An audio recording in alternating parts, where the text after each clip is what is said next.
नमस्कार, माझं नाव डॉक्टर रवींद्र कुमार उत्तमराव पाटील, भालगाव येथील रहिवासी आहे. तर साधारणतः एक 2 ते 3 वर्षापासून आम्हाला अशी अडचण येते की आजूबाजूचे जे शेतकरी आहेत ते आम्हाला शेतात येण्या-जाण्यासाठी अटकाव करतायत, रस्ता देत नाही आहेत. या प्रकरणी आम्ही माननीय तहसीलदार बार्शी यांच्याकडं रीतसर अर्ज सादर केला होता, हरकत घेतली होती की आमच्या यायच्या-जायच्या रस्त्यावर जी काही अडचण, जी काही अडथळा आहे तो दूर करण्याबाबत त्यांना आम्ही निवेदन दिलेलं होतं. त्याच्यानंतर जवळजवळ वर्षभरानंतर त्यांचा आम्हाला निकाल आला आहे, जो आमच्या बाजूने आहे. आणि आज दिनांक रोजी 9 जानेवारी 2026 रोजी पोलीस बंदोबस्तामध्ये आपल्या येथील रस्ता मोकळा करून देण्यात येईल असे आम्हाला पत्र आलेले आहे हे. आणि त्याच्यानुसार आज आलेले असताना पोलीस साहेब, सर्कल साहेब आलेले असताना त्यांनी अचानक ऐनवेळी कुठून तरी ना हरकत स्टे ऑर्डर आणली असं आम्हाला समजलं. आणि त्या स्टे ऑर्डर मध्ये काय होतं नेमकं? स्टे ऑर्डर मध्ये जैसे ते परिस्थिती ठेवा असं सांगितलेलं आहे. बरोबर, असं त्यांनी सांगितलेलं आहे. किती दिवस नेमकं तसं काही मेन्शन केलेलं नाही. आता आमच्या समोर असा एक प्रश्न आहे की हा जो पाठीमागे तुम्ही ऊस बघताय, पूर्ण माझं शेत जर तुम्ही पाहिलं तर हे 10 एकर शेत आहे. तर हा जो ऊस आहे, हा ऊस नेण्यासाठी आम्हाला रस्ताच नाहीये. आणि सदर अशीच परिस्थिती असल्यामुळं आम्ही कधीच ऊस भानगडीत पडत नव्हतो. 2018 साली आम्ही जो वडिलोपार्जित रस्ता होता त्या रस्त्याने ऊस नेलेला आहे. तो रस्ता तयार करण्यासाठी संबंधित शेतकऱ्यांनी आम्ही 5-5 हजार रुपये भरून मुरुम टाकून तो रस्ता केलेला होता. साधारणतः आम्हाला 2018 आणि 2019 हे 2च वर्ष आम्हाला तिथून जाऊ दिलेलं आहे त्यांनी. आणि 2020 सालचा मी तुम्हाला व्हिडिओ शेअर करेन.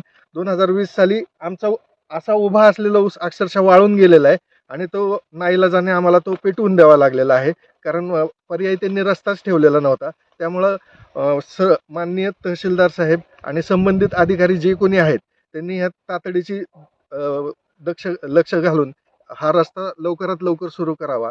माननीय महसूल मंत्री चंद्रशेखरजी बावनकुळे आहेत, त्यांच्या आदेशानुसार कोणत्याही शेतकऱ्याची वाट अडवली जात नाही हा असा आदेश असताना सुद्धा हे अशा प्रकारच्या अडचणी ग्राउंड लेवलला येत आहेत.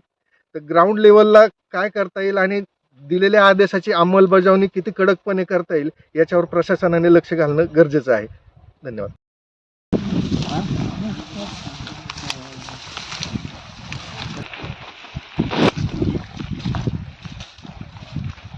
प्रतिवादी कोण कोण हजर आहे? प्रतिवादी हजर आहे. नाव आहे मुलाची बबन आणि बाळू रामारे दर्डे, बबन रामारे दर्डे. सगळे प्रतिवादी आहे, सगळे आहेत. हो. तर नोकरीच्या अनुषंगाने तुमच्याकडे काही स्टे ऑर्डर वगैरे असेल तर द्या. आहे नसेल तर आपल्याला हे काढावं लागेल. हो, आहे आमच्याकडे.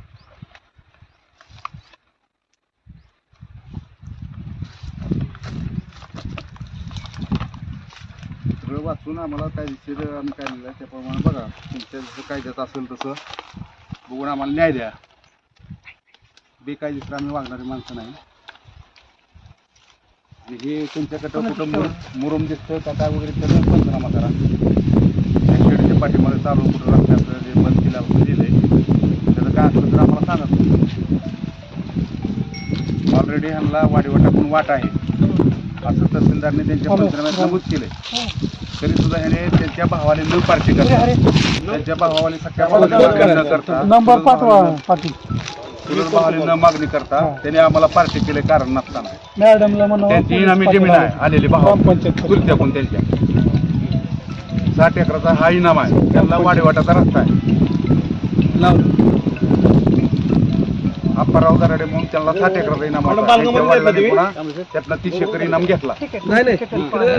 हो, पाठवले मी त्यांच्याबरोबर या. आता पुढे हिशोबानं काय असेल ते बघा. तुम्हाला एक प्रश्न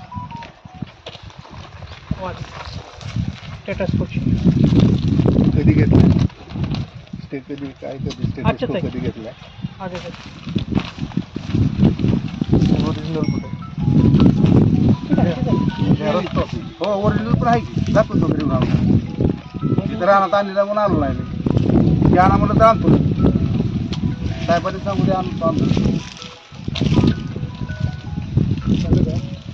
हां बोला. हां 20-60 एकर हॅलो. हॅलो 30 एकर झाली हा बोला हो का 30 एकर आम्ही इकडे आपल्या बाजूला आले झाले 30 एकर तिकडच्या बाजूला तिथे रोड आहे त्यांना आपल्या इथं अगोदरपासून ह्यांच्या वडिलापासून आपण येत जात होतो. तुम्ही बोल नका कुणी बोलायचं नाही कुणीच बोलायचं नाही हा एकटा गप्प बसायचं त्याला सांगू द्या काय सांगायचं. सगळं होतं व्यवस्थित. तिथून वाट नाही राहिलेली बरं का वाट हिने अल्ट्रासाउंड तुम्हाला दाखवलं पाहू तिथून ऊस नेलेलं आहे आणि नंतर काय झालं तिथून आपल्याला वाट बंद केली त्यामुळे आपली अडचण झाली. आता आमचे असे 3 विषय आहेत ना तर खालच्या बाजूला खालची वाट आहे त्याचा काय प्रश्न नाही. ह्या मधल्याला ना आम्हालाच अडचण मधल्याचा आता कुणीच राहिलेलं नाही आपलीच अडचण ठीक आहे. आता तुम्ही काल तर पहिल्या तसं तुमच्या बाजूने आता ह्यांनी काय सांगितलंय आपल्याला गेले की आपल्याची तारीख पण थांबा म्हणून सांगितले तो पण थांबू स्टे ऑर्डर आली हां ठेवा ठीक आहे ठीक आहे की बघा की तुम्हाला दिली ती ऑर्डर ते बाजूला दिले बघा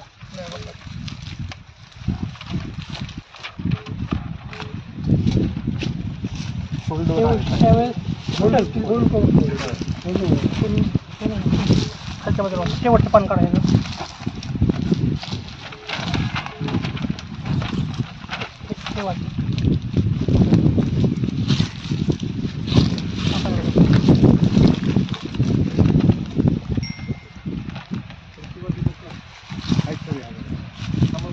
आता तुम्ही प्रतिवादी सगळी सांगितलं आता तुमचं काम झालेलं आहे बसा सगळी सगळी जावा अण्णा हा जाऊ 2 मिनिटं थांबा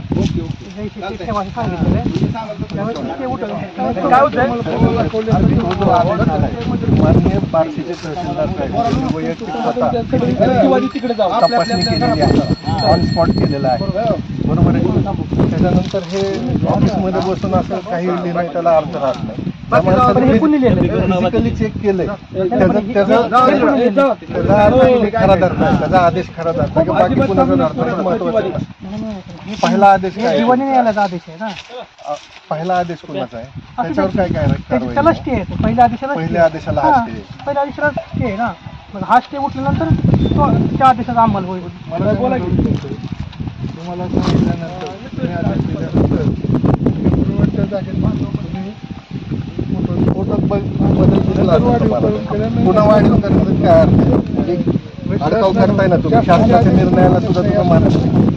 उघड आहे ना मला पण समजला नाही कोण करते अडकाव पहिलं ते होतं का कंपाऊंड जे आता तार मारली गेली हां, हां. ज्यावेळेस तहसीलदार साहेबांचा पण फोटो आहे स्पॉट व्हिजिट केलेला त्यावेळेस ते नव्हतं आणि आदेश आमच्या बाजूने झाल्यानंतर सुद्धा त्यांनी ते कंपाऊंड इथे केलंय आदेशाचा अंमल होणारच आहे ना पण त्यांनी वाढवलं हा का टक्कर फुटल्यानंतर आदेशाचा अंमल होत कसं आहे वाढीला जर असेल तर ते आपण पाडून काढणार आहेत आदेशाप्रमाणेच होणार त्याचा काय विषय नाही हं?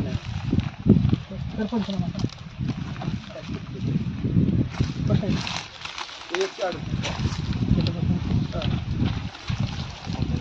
बस आहे. त्याने करताना अजिबात बोलत नाही. काहीच नाही बोलायचं असं येतं फक्त बसून राहतो आम्ही बाजूला काय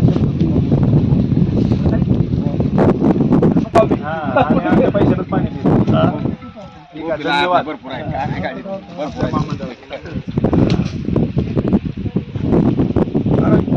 आहे मॅडम माहिती कोतवल मॅडम असते तर आतापर्यंत शेख मॅडम आहे ही दुसऱ्या दुसऱ्या मॅडम आहे ह्यांना माहित नाही काय कोतवल मॅडम असते तर 2 मिनिटं पोचले त्यांना माहिती त्यांना सगळं माहित आहे इकडे नमस्कार, मी तृप्ती रवींद्र कुमार पाटील. हे आमचं शेत आहे, ऊस आहे. इथं आमचं 10 एकर शेताचं क्षेत्र असताना आम्हाला इथं येण्या जाण्यासाठी किंवा आमच्या शेतातील पीक नेण्यासाठी सर्व बाजूनी सर्व शेतकऱ्यांनी अडवणूक केलेली आहे. आम्हाला आमच्या 10 एकरच्या क्षेत्रामध्ये पाऊलवाट्याने चालण्यासाठी सुद्धा हे लोक शिवीगाळ करतायत. आता सध्याला हे सगळं प्रकरण आम्ही तहसील कार्यालयामध्ये नेलं असताना या ठिकाणी आम्हाला वरून निकाल लागलाय की तुम्हाला इथून रस्ता देण्यात येईल. एक 50 फुटाचाही अंतर नसलेलं शेतापर्यंत येण्यासाठी 50 फुटाच्या क्षेत्रासाठी सुद्धा त्यांनी आमची अडवणूक करून आज रोजी निकाल आलेला असताना पोलीस बंदोबस्त आलेला असताना एका दिवसामध्ये कुठून काय म्हणजे कुठल्या प्रकारची स्टे ऑर्डर आहे आम्हाला त्याची काही सुद्धा कल्पना नसताना त्यांनी आज आयत्या वेळी आमचा बंदोबस्त आणि आम्हाला जे रस्ता करून देण्यासाठी सर्कल वगैरे आले होते त्यांना त्यांनी त्यांची अडवणूक करून त्यांना स्टे ऑर्डर दाखवून आजचं आमचं रस्त्याचं काम थांबवलेलं आहे. आमचा हा ऊस आहे, हा ऊस आता आम्ही कुठून न्यायचा हा आम्हाला प्रश्न आहे. आम्ही लास्ट टाइम 1-2 वेळा अजून असाच रस्ता नाही फक्त या कारणामुळे ऊस जाळलेला आहे. आताही आमच्याकडं दुसरा पर्याय उरलेला नाही. एवढे सगळे प्रशासनाकडून शेतकऱ्यांसाठी सुविधा उपलब्ध असताना रस्ता ही एक क्षुल्लक गोष्ट आहे, तरी त्या क्षुल्लक गोष्टीसाठी पण आम्हाला वर्ष 2-2 वर्ष कोर्टामध्ये जाऊन शिवाय आमच्या हातात आज काहीच नाही. आमचा ऊस कुठून न्यायचा हाच आमच्या पुढं प्रश्न आहे. याचं आम्हाला काहीतरी सोल्युशन निघणं महत्त्वाचं आहे. आता सध्या तुमचं ऊसापासून किती अंतरावर रस्ता आहे फक्त? मोजून 50 मीटर. असं आहे का? फक्त तुम्हाला रस्त्याचा प्रश्न भेडसावतोय फक्त, म्हणजे हा. रस्ता नाही तुम्ही शेतीसाठी? फक्त पिकासाठी नाही, फक्त आम्हाला येण्या जाण्यासाठी सुद्धा अडवणूक केली जाते. मग शेतामध्ये इतर पीक म्हणा किंवा वाहन न्यायचं म्हणा, पेरणी यंत्र, तर कुठल्या वाटत नेता तुम्ही? आता सध्या बांधाबांधानी सगळं जे कुळव नांगर असतात ते हा. डोक्यावर उचलून आणलं जातं बरं. अक्षरशः. आणि आम्ही येतोय तोपर्यंत आम्हाला इथं तुम्ही पाऊलच ठेवायचा नाही. आमच्या शेतात येण्यासाठी सुद्धा आमची अडवणूक होते, आमचीच होतीये. तर आता पिकासाठी आम्हाला खूप मोठा प्रश्न आहे की कुठून याबाबत यायला तहसीलदारला पाहिजे. तुम्ही कळविलं असेल तर तहसीलदाराच्या प्रतिक्रिया काय आल्या किंवा तहसीलदार काय म्हणाला त्यांचं? तहसीलदार इथं येऊन त्यांनी प्रत्यक्ष पाहणी करून गेलेले आहेत. हं. त्यांनी सगळ्या घटना पाहिलेल्या आहेत. हं. सगळ्या घटना पाहिल्यानंतर त्यांनाही तो प्रश्न लक्षात आला की फक्त 50 मीटरचाच प्रश्न आहे. त्यांनी रस्ता मंजूर करून ऑर्डर काढून आमच्या हातात देऊन निकाल लागून आज जूनमध्ये निकाल लागलेला आहे. एक 6-7 महिने झालं निकाल लागून पण टाईम झालेला आहे. तरी पण आजपर्यंत काही कुठलीही त्यांच्याकडून म्हणजे येण्या जाण्यासाठी सुद्धा आम्हाला विरोध आहे.